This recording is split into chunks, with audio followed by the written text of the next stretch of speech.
I'm learning so much more about sleep recently. So one thing I wanted to say, the 2 p.m. thing. There's a uh, hormone called, I think it's called adenosine, adenosine. And when adenosine washes through your brain, that's when you feel sleepy.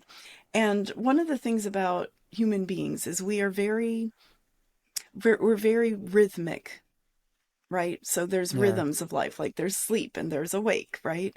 Um, and adenosine washes through your brain, and that feeling you get when you're just like, oh, I really need a nap, right?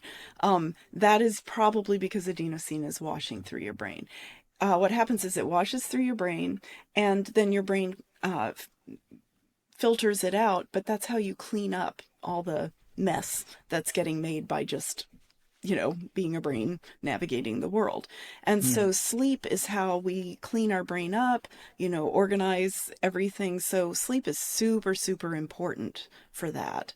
And in fact, there's some thought that chronic sleep deprivation can lead over the long haul to more plaques and tangles, for example, in brains.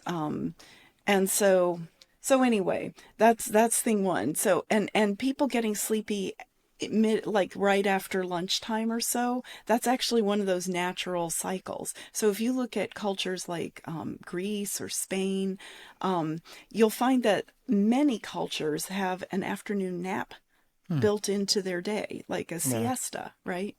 And Yeah. so the modern world doesn't let us do that. We have this idea that we're supposed to work for, 8 hours during the day and there's no break in the middle. And that's actually not how human beings really evolved. And so that cycle of wake and sleep, it used to be before there was electricity. Here's another example. We would go to sleep at night and then we would wake up at some point in the middle of the night and, you know, play cards or, do some chores or whatever, and then go back to sleep. And they would call it the second sleep. Yeah. Um, and you'll see reference to that in a lot of ancient texts. And so that's sort of how we evolved, was that way.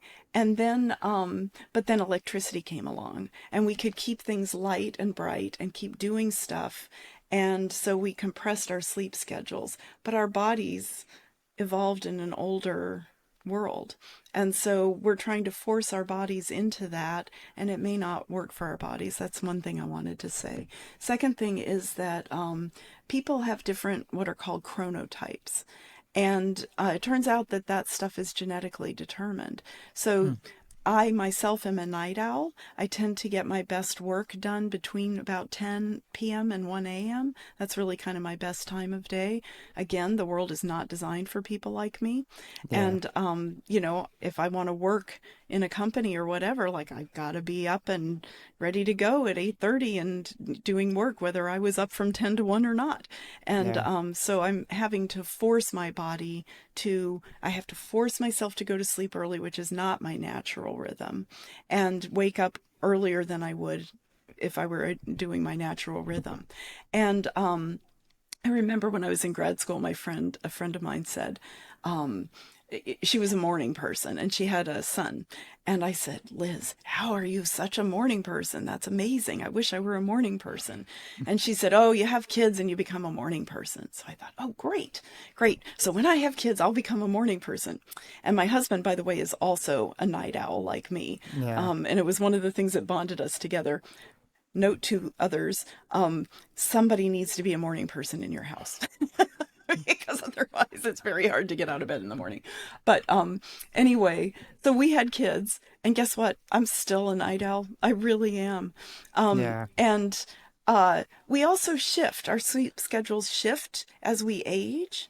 And so teens and adolescents and young adults tend to have a later sleep cycle, and then it shifts as we get older to waking up early. So that's another piece. You have your chronotype, but then you also have just the stage of life you're in. So I just wanted to mention that there's a lot of biology behind sleep that our modern world doesn't allow us to address. And I think it's contributing to people not getting enough sleep and to the worsening of ADHD ADHD symptoms, but also anxiety and other things.